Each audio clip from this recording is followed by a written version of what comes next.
A customer plowed me F25 while at work. I work at a small diner as a server. There were a few couples and people but loads of empty tables. I went over to a table to take an order for this guy. He looked about 25 to 35, very in shape and very attractive.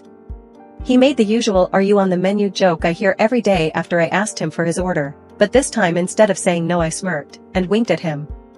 I took the rest of his order, put it through the